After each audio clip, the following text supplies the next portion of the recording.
This podcast is brought to you by the North Dakota Petroleum Foundation.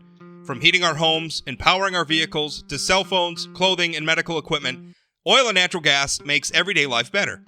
North Dakota Oil and Natural Gas, advancing the possibilities. Learn more at ndpetroleumfoundation.org.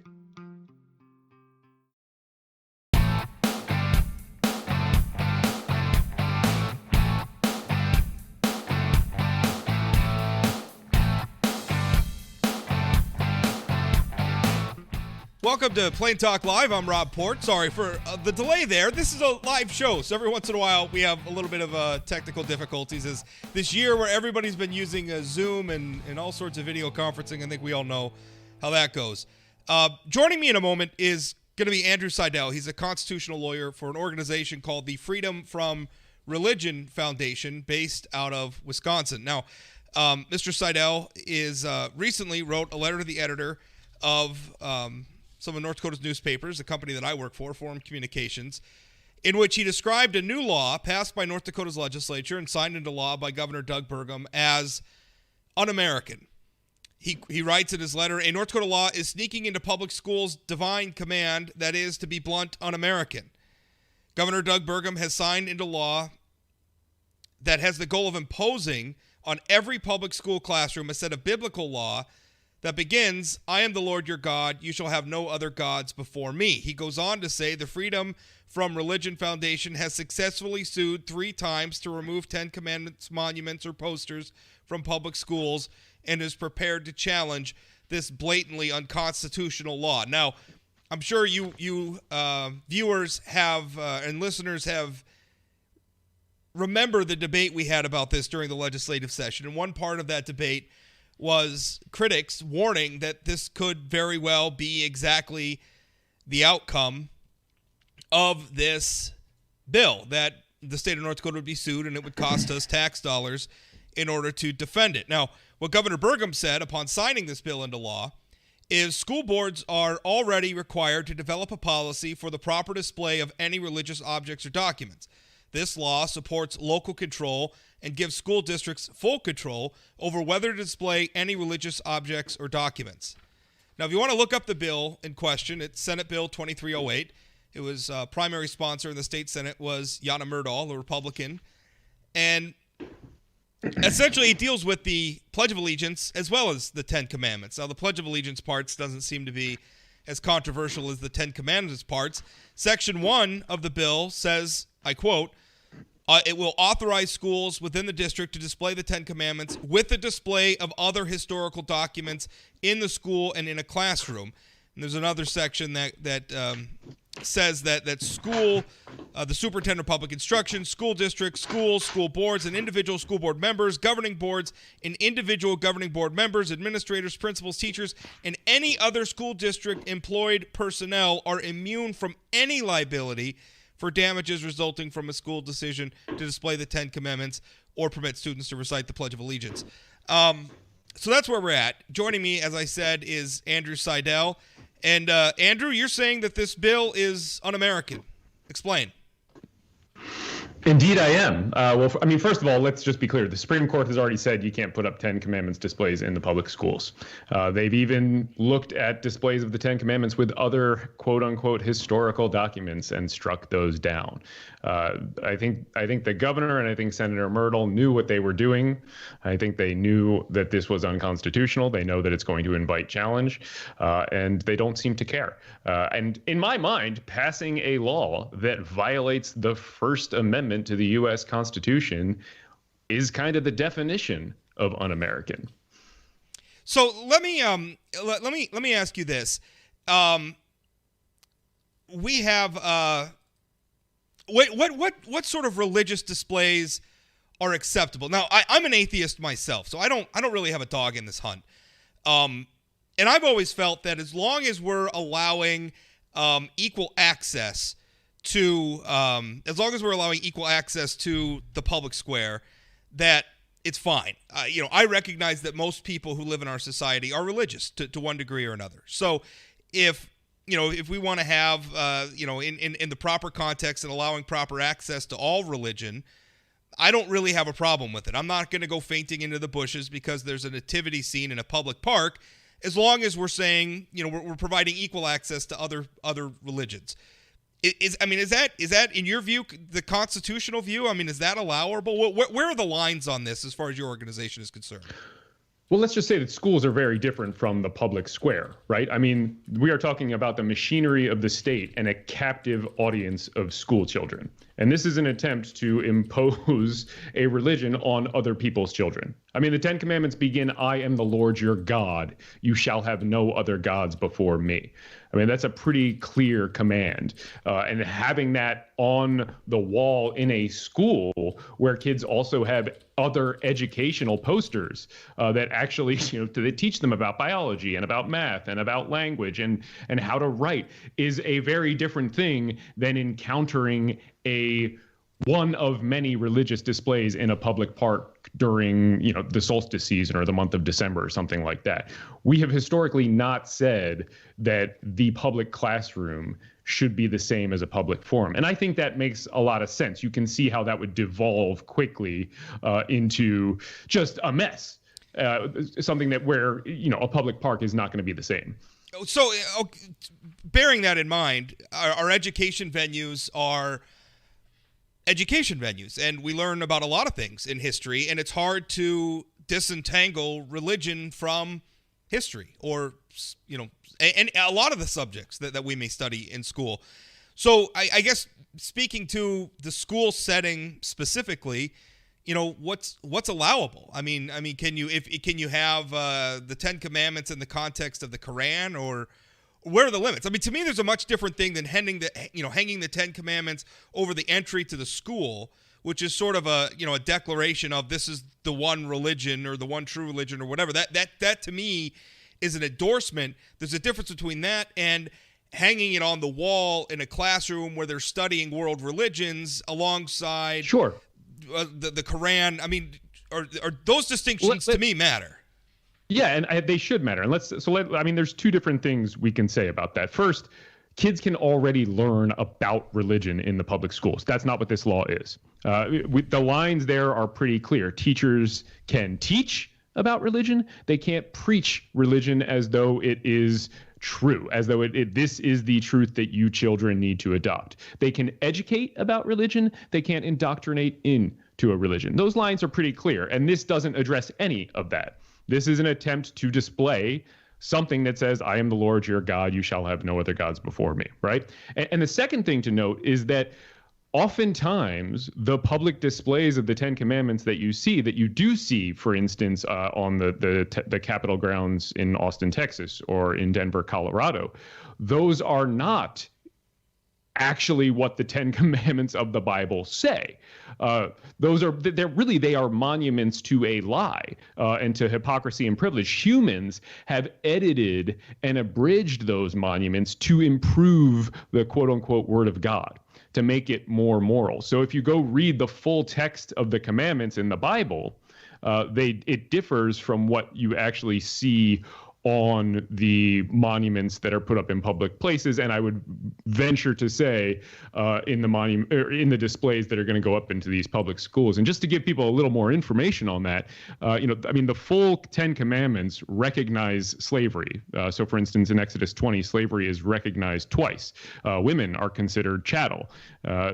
In one of the commandments, God promises to punish innocent children to the third and fourth generation if their parents exercise the religious freedom guaranteed in our Constitution. I think we can comb through most religions and find all sorts of hypocrisies and efforts. But my point, though, is that they're edited those displays are edited to fit today's moral standards.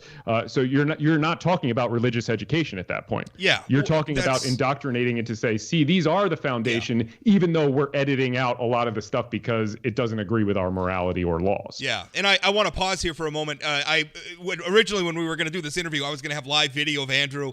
I had to switch over to another template in my streaming software, And when I slapped Andrew's picture up, I didn't change the caption under the picture. So for a little bit there, he had the caption of a previous guest under his picture. I've now fixed that in the live stream. So that was my fault. We were scrambling a little bit to find a different way to do this right at the end, and I didn't get all the T's crossed, I guess. Anyway, the point you just made, I think speaks to the distinction that I'm talking about, which is there's a difference between we're going to study Christianity and Islam and Buddhism and Judaism as religions that are part of our society versus we're going to put this out as a statement of what religion that we believe in as a community or as a government or as an institution, however misguided that may be. That's the distinction, right? That's the important line that we're drawing. It's not that religion has to be banished from the public square. It's that you can't endorse a religion in the public square. Whether you're doing so accurately or inaccurately. But you cannot display the Ten Commandments without endorsing religion, because then you're even in an educational context. No, because you're faced with the question of which Ten Commandments, because there is no one set of 10 commandments that is universal. In fact, in any given Bible, there are 4 sets of 10 commandments. Well, there's no Bible. Exodus 34, Deuteronomy 5, Deuteronomy 27. And then, which Bible?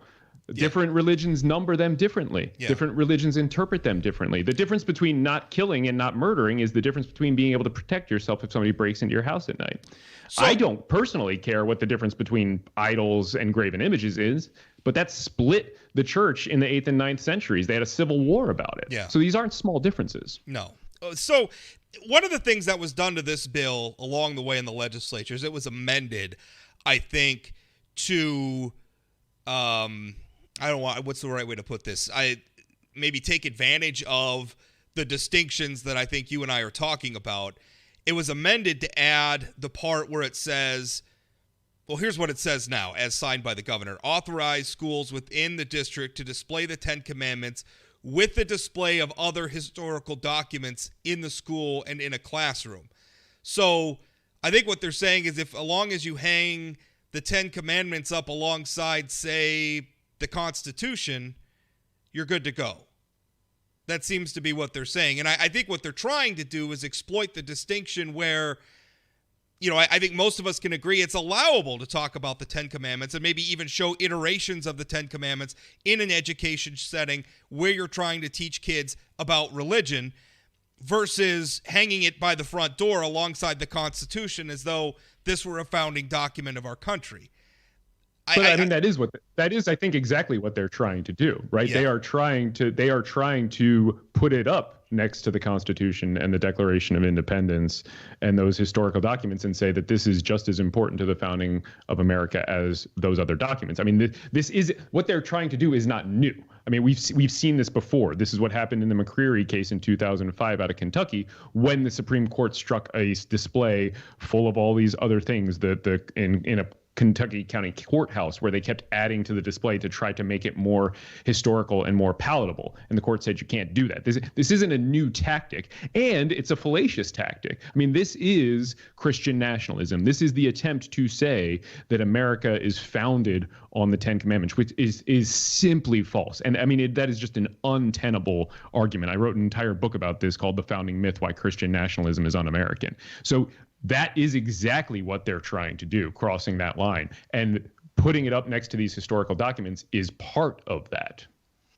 I think it's hard because when you say something like Christian nationalism, listen, I'm personally an atheist. I have most of my family's Christian. My family was raised Lutheran. Most of my family continues to be Lutheran. I think a lot of people hear you say that, and they're thinking, well, it's just the 10 Commandments. It's the things that I love. It's something that I believe in. I think it's hard sometimes for those folks to bridge the gap to say, it's fine that you have those beliefs, and it's fine that you want to practice them and endorse them and have them be a part of your life. The problem is when you come into the public square, not everybody has that belief system. And you have to be, what freedom of religion means is that you have to have respect for other belief systems or lack thereof. I think that's the thing. To me, it's never about really hostility about religion, although religion's done many things that are obviously very worthy of criticism. to me, it's about just protecting everybody's right to be able to access these public spaces and feel respected and be able to exercise their own rights and not have somebody else's belief system being shoved on them. That, to me, is what's important and what we're striving for here. Well, and I mean, that is why a secular government and any type of schooling that government puts together, public schools, having them be secular, is a prerequisite to genuine religious freedom. There is no such thing as the freedom of religion without a government that is free from religion. You have to have that secular government as a prerequisite to have true, genuine religious liberty for all. I agree with that. Which is one of the reasons we exist, to help fight to keep our state and church separate. So in your letter to the editor, you say that the Freedom from Religion Foundation has successfully sued 3 times to remove 10 Commandments monuments or posters from public schools. Give us the detail. I mean, give us a synopsis of what did that process look like?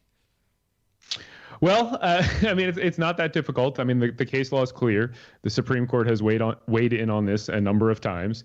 Typically we try to resolve these cases without going to court, and usually we face a recalcitrant school district that refuses to listen to what the Supreme Court has said and what the First Amendment means, and continues. And then we take the case to court and we win. And I will add, too, that it does cost the taxpayers money. The provision in that law that supposedly makes the schools and the teachers and the principals immune does not work in a federal court. That it has no bearing on a case brought, for instance, under 42 USC 1983, which is if this case is brought in federal court, is what's going to happen. And the taxpayers in the school district are going to be footing the bill, which can easily run into the 6 figures. In one of the most recent cases I worked on, we were over $250,000. I don't want to be taking that money out of the public schools. I don't understand why Senator Murdahl and the governor want to. They know better. Do you you're in your letter, you say that your foundation is prepared to challenge this blatantly unconstitutional law. Yep. What needs to happen for that to happen? I mean, do you need to wait for a school to exercise under this law and post the 10 Commandments somewhere? I mean, is that what you need to happen before you can sue? Or can you sue just because this law is now on the books? That's exactly what we're talking about right now. And we've heard from North Dakota families and parents and students, and we want to continue to hear from people and students in North Dakota. So if you believe you're going to be affected by this law, please reach out to the Freedom from Religion Foundation at ffrf.org, and we will work with you to explore all the options and see if we can fix this clearly un-American, unconstitutional law. A lot of times when it's hard for me because I'm been very open about the fact that I'm an atheist, and which I think is incumbent upon somebody in my position who is tasked with writing and talking about these issues. I think I need to be transparent about what my personal belief system is, and I strive to be very tolerant of religious displays, and again, because I think some of my fellow atheists sometimes they don't want to see any religion anywhere, and that's wrong. You're going to live in this society, much as with free speech. A lot of people say things I don't like, and that makes me mad. And I wish I didn't have to hear it, but that's the First Amendment, right? So the same's true of religion. And so do you ever struggle on how to articulate these cases without making it clear this is not about being negative towards religion or being negative towards religious-minded people? I think even people who are deeply spiritual can object to something like this. Yeah, I think there's a lot of bad information out there. There's very clearly a narrative out there that the media tries to kind of pigeonhole discussions. Careful and about issues the media, like this pal. into. You're talking to the media. But you can see where it goes, and I'm sure a lot of your listeners are familiar with that narrative. It's kind of expected. One thing that I like to encourage people who are listening to do is to think about it as if it was not your religion. Okay, imagine if they were putting up the tenets of Islam on the wall. Yeah. And putting it up next to the Constitution. How would you feel about that? and it's not just, oh, I'm offended, oh, I'm upset, right? It is the machinery of the state being used to communicate a specific religious message to a captive audience of other people's children. And that is what is problematic. Again, we've already talked about how this is different than a public park or something like that. These are other people's kids here. And that is a big part of the problem. And it's one of the reasons that the Supreme Court has been so willing to wade into these cases involving religion in the public schools and defend the rights of those children and those families. Well, and I think what RF is going to do. And again, I think there's room for everybody's religious freedom. I mean, listen, when I was coming up, the Lutheran church that I attended when I was a child with my family was a new church and hadn't actually built itself a church yet. Now, it has since, but at the time, we attended church services in my school's gymnasium. Obviously did it on Sundays when the school wasn't in session, and there was a rental agreement between the church and the school that we were allowed to use the facility. It was the same sort of agreement that any organization that wanted to use the school for a meeting or whatever could fall under. And that's, for a while, that sort of stuff is okay. And if you wanted to have like a Bible study group before school, I think school should be, or a Quran study group, or whatever the case may be, a meditation session or something like that. We should be open to that stuff. But where it crosses the line is where we're going to have displays that make it seem like the state is endorsing one specific religion.